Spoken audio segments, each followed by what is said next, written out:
Halo boys, balik lagi di channel YouTube Tam Boys. Channelnya parabola dan gadget.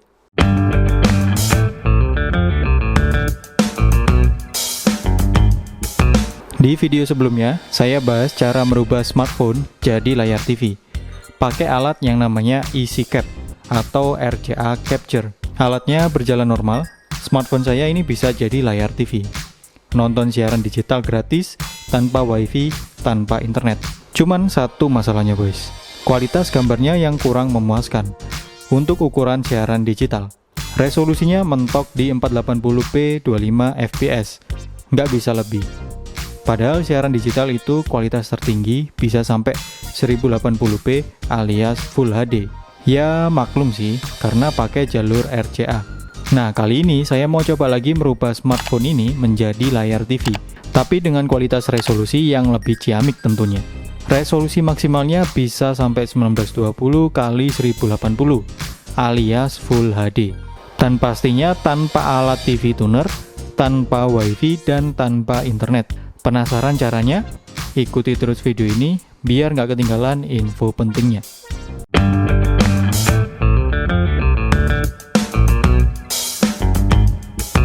Oke, kali ini kita akan membuat smartphone ini menjadi layar TV. Caranya hampir sama dengan EasyCap sebelumnya. Cuman bedanya alat video capture yang saya pakai berbeda kali ini. Di sini kita udah ready alat video capture-nya. Alat ini nantinya merubah input audio video yang HDMI menjadi USB. Alatnya bernama HDMI Capture. Nah, ini yang membedakan dengan EasyCap sebelumnya. Kalau EasyCap dia input videonya dari RCA dan diubah menjadi USB. Sedangkan alat ini dari input HDMI diubah menjadi USB. Jelas beda banget sama EasyCap. Kualitas gambar yang dihasilkan pasti berbeda. HDMI pasti hasil akan lebih bagus dibandingkan RCA. Alat ini banyak dijual di pasaran, gampang banget kalau kalian mau beli, tinggal buka marketplace, ketik aja HDMI Capture. Nanti muncul banyak pilihannya. Untuk harga ini lebih mahal dibanding EasyCap yang RCA. Ya hitung-hitung nambah dikit lah. Kalau saya cek di toko online, harga kisaran 80-100 ribu. Harga segitu masih terjangkau untuk semua kalangan ya. Dengan harga segitu, kita udah dapet satu buah HDMI Capture, satu buah manual book, dan udah itu aja. Beneran ini kelengkapannya minimalis banget. Untuk HDMI Capture-nya juga tidak dilengkapi penutup untuk USB-nya. Jadi dibiarkan terbuka. Bentuknya seperti flash disk, di salah satu ujung berbentuk USB. Ini USB tipe 2.0. Terus di ujung lainnya atau bagian belakang ada port HDMI input. Ini model HDMI female ukuran standar. Jadi singkatnya alat ini berfungsi sebagai konverter audio video yang berupa HDMI menjadi USB. Nah, untuk CD driver ini tidak ada di kelengkapan ya. Sebenarnya untuk pemakaian di PC atau laptop itu tanpa CD driver masih bisa. Kalian tinggal install software apapun yang mendukung video capture seperti VHS Studio atau OBS. Kedua software itu open source, jadi bisa kalian cari dan unduh secara gratis. Nah, karena untuk video kali ini saya mau cobanya khusus di smartphone aja, jadi tidak akan saya bahas untuk pemakaian di PC atau laptop. Mungkin nanti akan saya buatkan video khusus ya untuk pemasangan di PC atau laptop. Ya tergantung sih kalau ada yang request. Kalau kalian mau request langsung aja di komen ya. Nah, kalau saya cek di buku manualnya, jadi untuk yang video capture HDMI ini support dengan input maksimal resolusinya sampai 4K. Wah, ini luar biasa sih, support sampai 4K. Tapi outputnya cuman maksimal di 1080p atau Full HD aja. Ya percuma sih kalau inputnya maksimal 4K tapi outputnya 1080p alias Full HD. Jadi 4K nya sia-sia ya. HDMI Capture ini sudah support dengan Windows, Android, dan juga untuk iOS. Untuk HDMI Capture ini juga tidak perlu power supply ya. Jadi dia nggak perlu adapter lagi, bisa langsung kita pakai tanpa colokin ke listrik. Untuk bentuknya ini sama kayak EasyCap ya, cuman ini lebih mini dibanding EasyCap. Lebih pendek sih. Kalau EasyCap kan panjang dan juga ada ekornya yang itu kabel RCA dan S-Video. HDMI Capture ini panjangnya sekitar 64 mm dengan lebar 28 mm dan tingginya cuma 13 mm, sangat kecil sekali. Karena bentuknya yang kecil jadi dia sangat mudah dibawa kemana-mana. Untuk mobile ini sangat cocok. Nah, untuk pertama kali ini mau saya coba di set-top box buat nonton siaran digital. Nanti akan kita sambung ke smartphone pakai HDMI capture-nya. Cara pakainya hampir sama dengan EasyCap. Jadi pertama ini saya siapkan dulu aplikasi yang ada di smartphone-nya. Saya install aplikasi USB kamera. Aplikasi ini sudah tersedia di Play Store dan open source alias gratis. Tinggal kalian download terus install aja. Terus selanjutnya kalian perlu siapin konektor USB OTG. Jenis OTG sesuaikan dengan tipe USB smartphone kalian. Smartphone saya USB-nya Type-C, jadi saya pakai OTG Type-C. Oke, langsung aja kita mulai pemasangan. Ini set-top box sudah sambung ke power dan sudah terhubung dengan antena UHF. Terus dari set-top box ini ke HDMI capture saya sambung pakai kabel HDMI.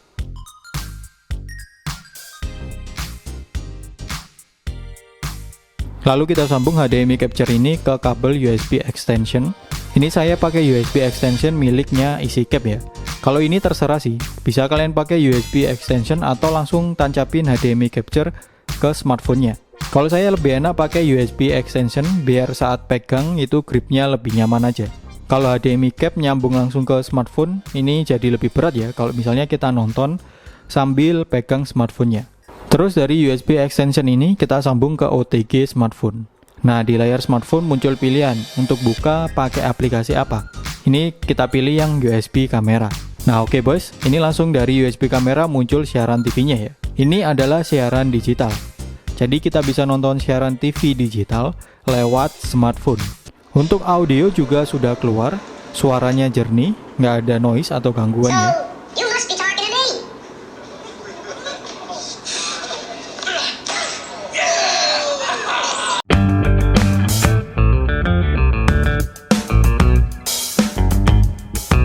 HDMI cap ini resolusi maksimal di kualitas 1920 x 1080 30 fps.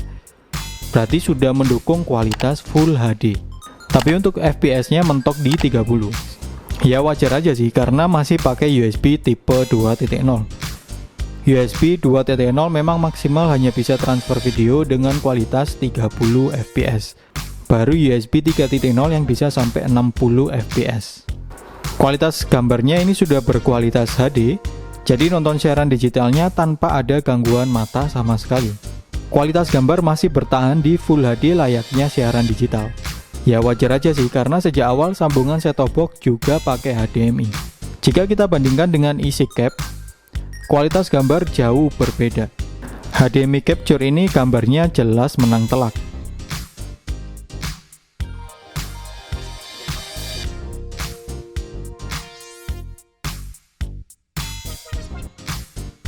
Oke, untuk percobaan kedua, mau saya buat main game pakai konsol Nintendo ini. Eits, tapi ini bukan Nintendo Ori ya. Ini game cloningan, tapi lumayan. Gamenya masih bagus dan pilihannya banyak. Untuk ini, cara sambungnya hampir sama kayak yang set-top box tadi. Nah, dari konsol ini kita sambung pakai kabel HDMI ke HDMI capture. Selanjutnya tinggal sambung HDMI capture ke smartphone-nya.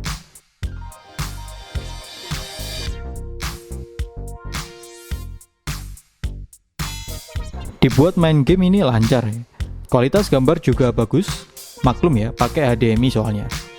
Pilihan gamenya banyak, ada sekitar ratusan game yang tersedia. Dan ini nggak perlu pakai internet atau wifi, jadi mainnya gratis.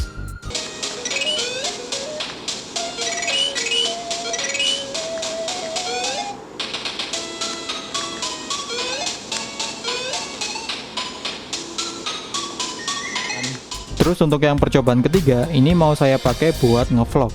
Buat vlogger atau videographer, pasti pengen punya kamera yang layarnya bisa flip, alias layarnya bisa diputar ke depan.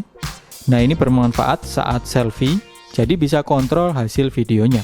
Masalahnya tidak semua kamera sudah support dengan layar flip. Tapi tenang boys, dengan bantuan HDMI capture ini, sebuah kamera yang biasa ini bisa kita ubah jadi kamera layar flip. Nah, caranya seperti ini. Pastikan kamera sudah tersedia HDMI out. Di sini HDMI out-nya berbentuk HDMI micro. Jadi saya pakai konektor HDMI micro male to HDMI female. Sambung dengan kabel HDMI ke HDMI capture-nya.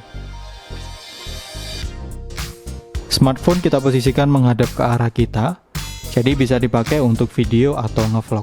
Saya masih pakai aplikasi USB kamera, sebenarnya bisa juga pakai aplikasi yang selainnya, cuman saya belum nyoba ya. Nah, kalau kalian udah pernah nyoba, langsung aja infokan di kolom komentar. HDMI capture langsung kita pasang ke smartphone-nya.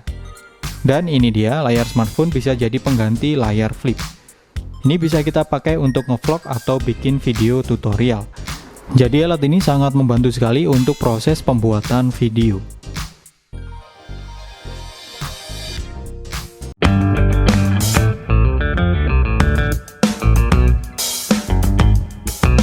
Kalau disuruh milih HDMI cap ini atau isi cap, jelas saya pilih yang HDMI capture.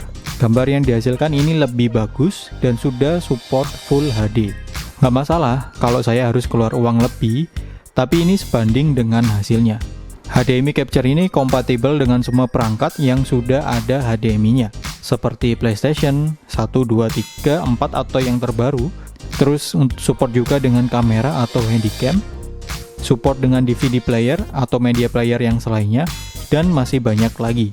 HDMI capture ini support dengan semua jenis smartphone, tidak terbatas merek dan tipe chipsetnya. Asalkan smartphone-nya ini sudah support USB OTG ya.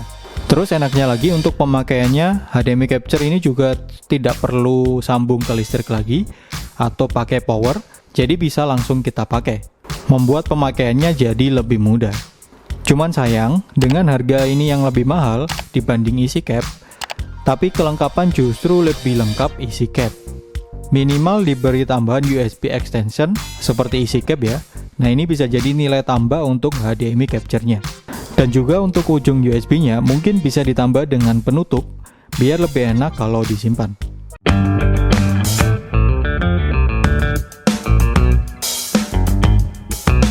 Oke bos, jadi itu tadi review singkat soal HDMI capture ini. Nah, tadi sudah tahu kan perbandingan dengan isi cap-nya. Kalau saya sih lebih milih yang HDMI capture-nya. Lebih nyaman aja kalau kita pakai karena nontonnya bisa sampai Full HD ya kualitasnya. Harganya juga nggak jauh beda dengan yang isi cap. Paling nambah 25-50 ribu, kita udah dapatkan HDMI capture-nya. Tapi ya terserah kalian sih, pengennya pakai yang mana, sesuaikan dengan kebutuhan kalian. Oke bos, cukup sekian untuk video kali ini. Semoga videonya bermanfaat. Sampai jumpa di video selanjutnya. Wassalamualaikum warahmatullahi wabarakatuh.